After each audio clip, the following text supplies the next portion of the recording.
great question. So, Anytime. okay. I'm Erica Lukes here at the 2015 International Mufon Symposium, and I am speaking with MUFON's chief photo analyst and one of the fabulous speakers at the symposium this year, Marc D Antonio. Well, that's nice of you. Oh, it's kind of true. Thank you. No, you're fabulous. And you know so much about everything. Tell us how long you've been involved with MUFON. Really? I joined MUFON in 1971, like 2 years after it started. And I was a kid, I was 11 years old. And I was so happy to get my field investigator certificate that I carried it in my wallet up until 2 years ago. I'm 54. Wow. And the reason that I kept transferring it from wallet to wallet, and the only reason I don't have it anymore is because my second to the most recent wallet fell in the water. And the card said, "That's it, I'm done." And it went and just disappeared into fibers. So you've seen a lot of different changes in MUFON. I have seen a lot of changes. And I was doing photo analysis because I got into astronomy at age 9. And since then, and having made my own cameras and taking pictures with them, I've taken probably every bad photo you could take. I want to see some of those. No, you don't want to see the bad photos. But those bad photos taught me a lesson, each one of them. And that was, oh, well, that's what happens when you get a lens flare. Oh, this is what happens when you shoot into the sun. You see a little secondary reflection. It's not a planet. It's an internal lens reflection. And then you learn things over time. And by the time I was probably 12, I was actually pretty good at taking photos because I had dispensed with taking bad photos as best I could.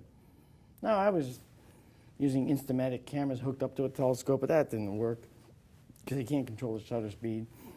So I made my own pinhole cameras, put a cable release on them, and they were made of oak tag paper, okay, with a core of not waterproof, but a light-proof material, plastic, painted black, where the film would go through. Do you still have any of those? Oh, those disintegrated a long time ago. Dang, Yeah, because they were held together with Scotch tape. Wow. And they worked. They worked great.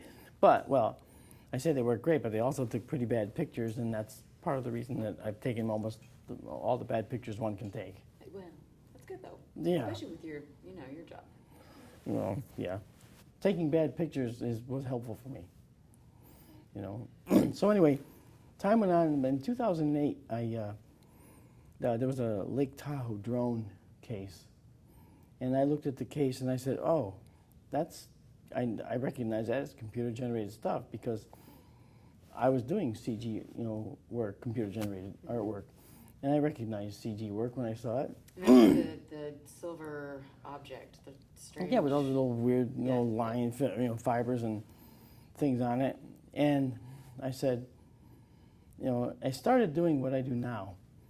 If I see something that I don't understand, I try to recreate it.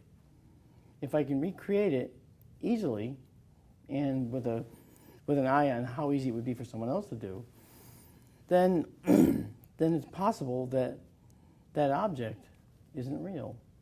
It's generated. So I recreated the Tahoe drone live in the class in San Jose in 2008. And by the end of the 1 hour class, there was the drone up on the screen.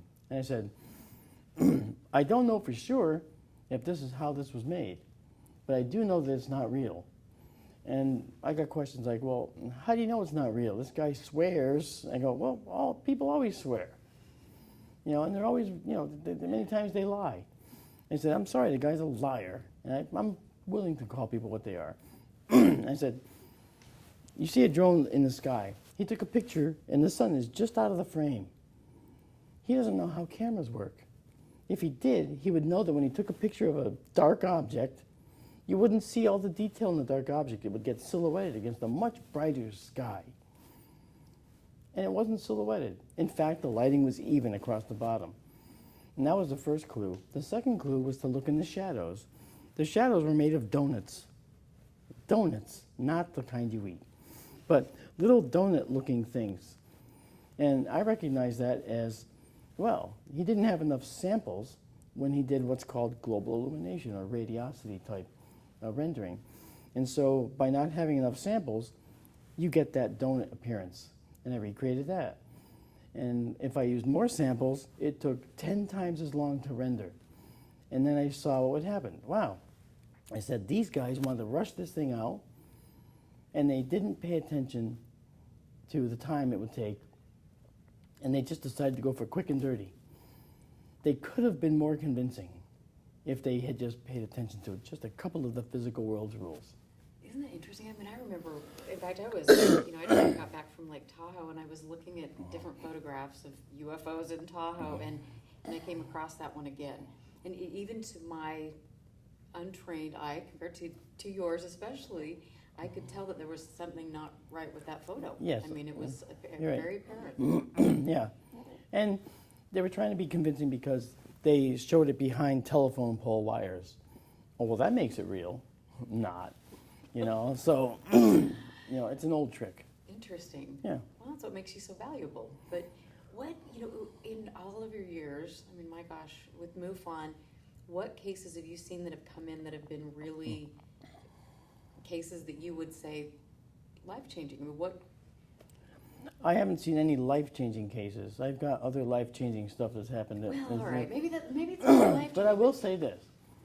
I work on, so far, all the seasons of NASA's Unexplained Files. And I do the scientific demonstrations.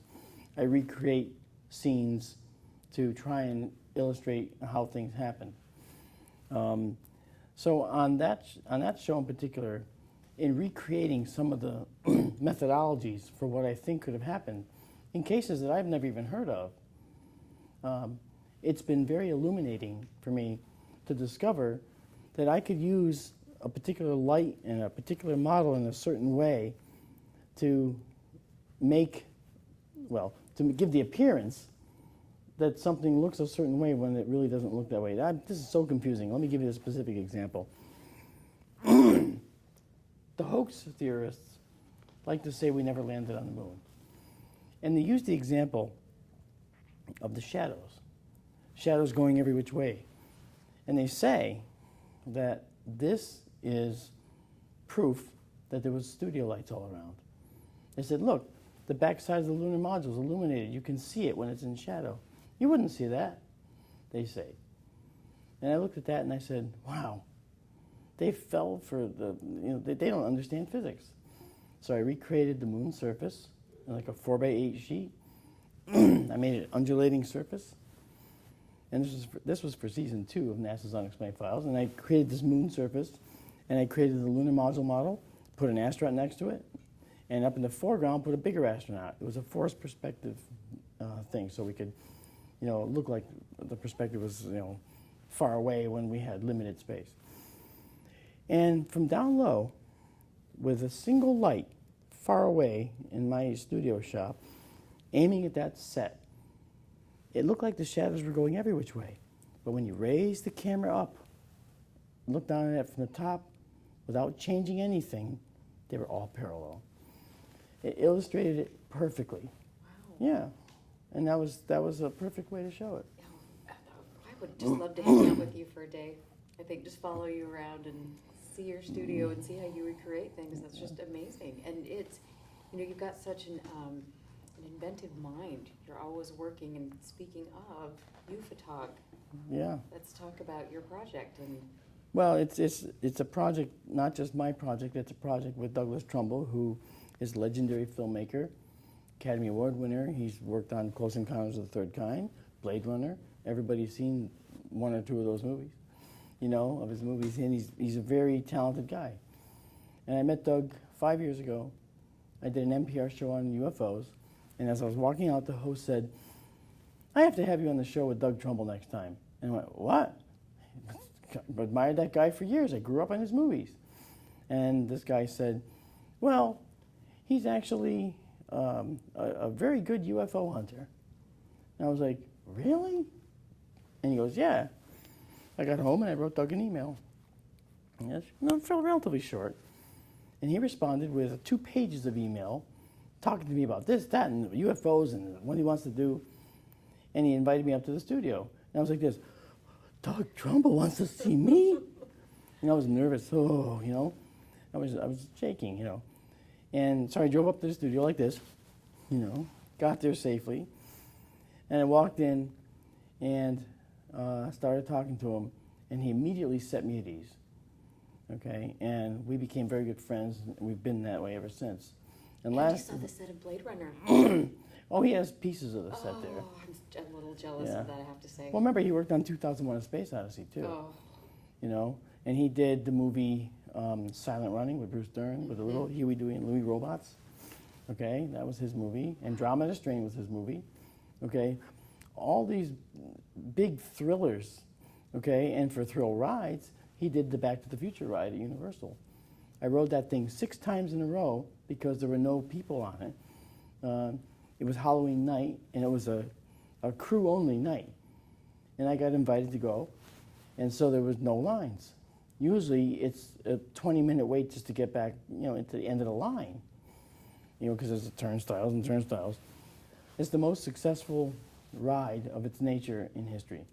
It went on for 17 straight years. Oh, my goodness. And I said to Doug, yeah, I rode your Back to the Future ride so many times. And he goes, did you see the styrofoam cup?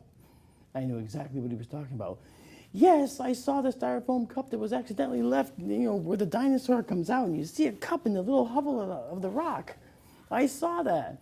And he goes, you're one of the only ones it ever has. And I said, I rode it enough times to not miss a damn thing. I had to see that, and I kept riding it to see other things, other parts, because it was all model work. Oh. It was beautiful. Wow. Yeah. And you get to work with him. Yeah, and Doug and I, like I said, he said, and this UFOTOG project is a project that Doug started as a system that would detect UFOs using a Humvee with a hydraulic lift that would come out of the top, a theodolite which would pan and tilt and do all these wonderful things. And it had many instruments on the theodolite, so it could go around and see if there was a UFO sighting. It would point to the sky and capture it with multiple instruments. It's a concept that really is good. So I looked at it and I said, well, that's only one vehicle. He goes, yeah, I know. I said, so what do we do about that? And he goes, I don't know, maybe we can come up with a new concept. And I said, I'll do it. So I ran back, I started doing designs and all that. And I came up with what we saw here at the conference. I unveiled the UFOTOG 2 mock-up. This is what we think it's going to look like, It's going to be a small unit that's like this big, okay, with 8 cameras that capture all the sky in the infrared and the visible light.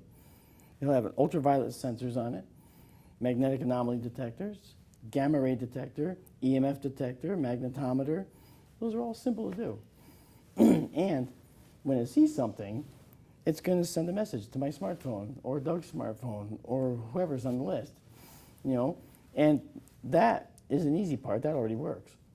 That works already. So, and we're using GPS satellites to do that. So we're going to send a message to a GPS satellite and then down to anyone on the list. I am so excited to get my hands on.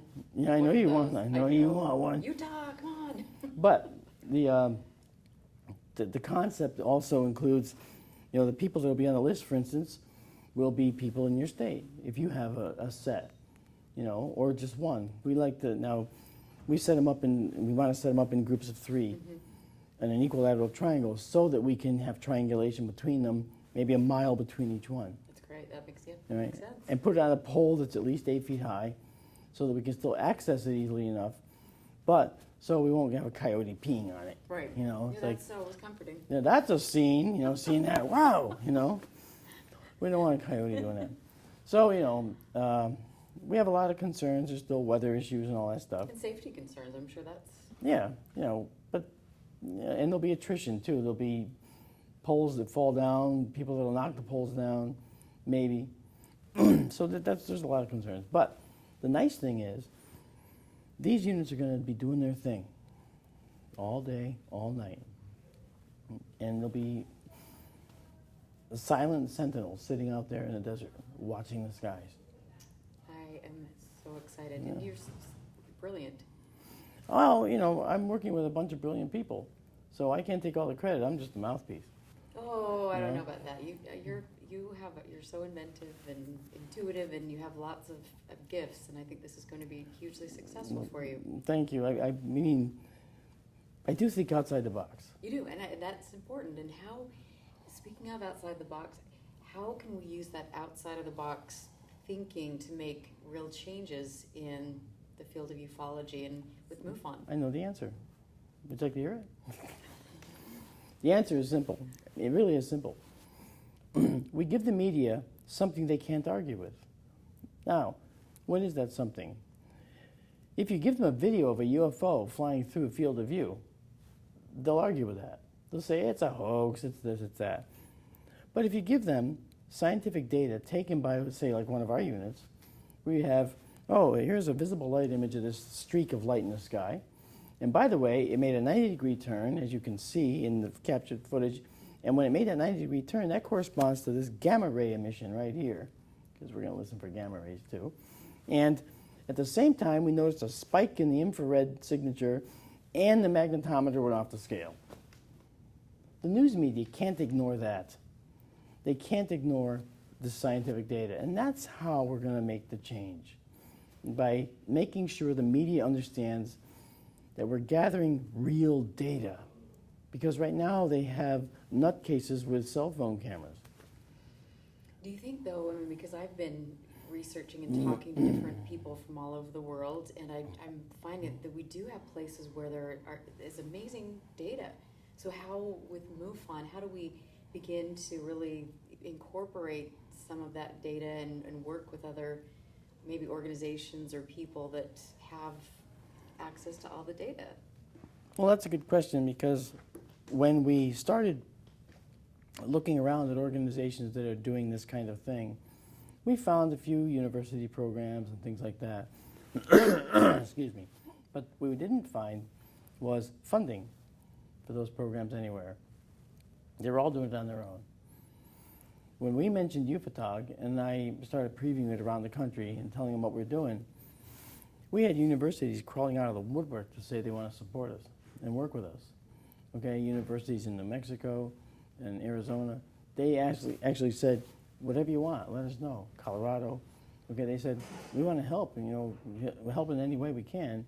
They don't have the money that we need, but they have the people that can help us with the technology, the programming, and all the stuff that we need. This is a kind of a grassroots project, but it's grassroots with a real direction. And we toyed with a Kickstarter project and trying to get that going. And we always kick that to the curb. Because Doug talked to Richard Branson. He's trying to talk to Elon Musk. Mm-hmm. He's trying to get to those high-end people. And they have responded, not Musk, but Richard Branson's people have responded positively that they'd be interested in hearing more. And so he's going to probably talk to them again, I would suspect. And, his own stature commands a response. Mm-hmm. He gets a response. Even if it takes time, he gets a response.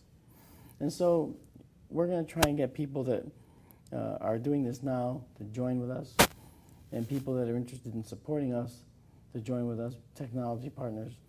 We already have some technology people and partners that are interested in helping us, which I can't name because I got the non-disclosure stuff going on. But the bottom line is that we're trying to move forward with this, and we're looking at probably 2 years to the first light, we'll call it. So what can we do, as investigators, the public, how can we learn to investigate this properly if we've got, a shoestring budget? What would be the essential tools that we could use? Well, there's a number of things. If you saw Chuck Modlin's talk on gadgets in the field investigator training, you know that there are 10 to 15 different apps for the iPhone that you can get to tell you what's that in the sky, to give you gravity readings, to test magnetometer readings, to listen for earthquakes, to do all kinds of things, to listen for sounds that are, and these applications are extremely useful for a field investigator who's on a budget, I think 99 cents and $1.99 are okay. Absolutely, and there's no problem with the idea of being able to pick things like this up. I mean, I've wondered about that with my EMF detector and doing that on an app. Yeah, well, it's all in the construction of the phone, okay? One of the best apps ever, which I've saved for last, is something called Theodolite, okay? And Theodolite, and you already know, allows you to get all kinds of what's called metadata on that photo that you take. All kinds of data, okay? Angle, range, stuff like that. You can do range finding with it now. So it's quite possible that we're entering the age where the apps themselves will put us out of a job. Let's hope not. Well, that's good information, though. Sure. And I definitely would love to see what Chuck has on his list and get some things in my field investigator's bag and get out there and do some good stuff. Yep. I think always that you're so brilliant, and thank you. I love the fact that you've worked so hard for MUFON for 40 years. Shh. Sorry. What's wrong with you? Okay, you can edit that part This out. interview's over, you know. You're such a diva. Yeah, right. Yeah, I know. But No, but when I went to college, I kind of dropped out of the MUFON scene for a little while, obviously until I started to see planes in the landing pattern going into Bradley, in which they looked like they were hovering. And so I started to calculate their distance, because my degree's astronomy, which was all physics and math, which is the hardest thing I ever had to do. So why did I do it? I don't know. Quit badgering me, you know? So I calculated their distance and said to myself, wow, those things are 80, 90 miles away. You know, that's far away to see the landing lights of the plane. But then it became clear. I thought, people probably see those things. Those lights look like they're hovering for minutes on end. I wonder if those ever get reported as UFOs, you know, and they do. So, and that brings up, you know, a good point. How does one differentiate between an airplane light? What could you, you know, just as a layperson say, oh, that, like you were saying, you think it's a UFO? Well, that brings up, what's it take to be a photo analyst? To be a photo analyst, you need to understand technology, such as planes. And with a plane in particular, you know that they have landing lights, but they also have engines. And those engines vibrate. And those engines, 9 times out of 10, vibrate the nacelle that's holding the light. And so you can see, even though the light is bright, you can see that it's doing this. It's shuddering a little. That tells you it's being subjected to vibration. That vibration is the engine. And that's how you know it's a plane from long distance. That's a way. Okay. Another thing is that when you have lights in the sky that are amorphous or whatever, you want to make a decision about how far they are. Well, we're notoriously bad at that. Our intraocular distance is a couple of inches. That gives us depth perception out to about 200 feet. Okay, because that's what was naturally selected for in evolution for our threat assessment and response. We saw something coming at us, a cave bear, and the 200-foot level distance was just about the right distance that would be selected for success for the human animal. If not, we would have had, you know, wider intraocular distance. We might have stalks out here. And that would have been like a mutation that got selected for further propagation. Now, to be a photo analyst, then you have to also, like I said, understand the human construction and the human animal. Understand the limits of depth of field analysis and how far the human eye can see. And that stuff matters. You also have to understand natural sciences. So you can tell people, I think what you saw was an electrical discharge based on a lodestone deposit interacting with a thunderstorm. Okay? And I'm not trying to say you didn't see a UFO, but I'm showing you how these things can occur. So, so that's one thing too. Right. You also have to know astronomy, and somewhat important, you have to know the ins and outs and every detail of how cameras work. Oh, that's amazing. And what we hope, I think with MUFON, our plan is to have some instructional videos for field investigators and for the public, and I think that will be great, and it will also help our sightings reports, educating the public. No, you're just going to have me come up to Utah and teach you. Well, and then we can sit there and look at orange orbs. Yeah, I know, you want that. You want to do the orange orbs. Well, it's not my fault. Yeah, if you're seeing something you can't explain, that's the way it is. Exactly. Yeah, and that's what But ufology is all about. I think so. But thank you for all of your hard work, and I look forward to working with you, and you're always so helpful. And Of course. MUFON is lucky to have you. Oh, thank you. Thank you, Erica. Yeah, thank you All right. for being here. And we're out.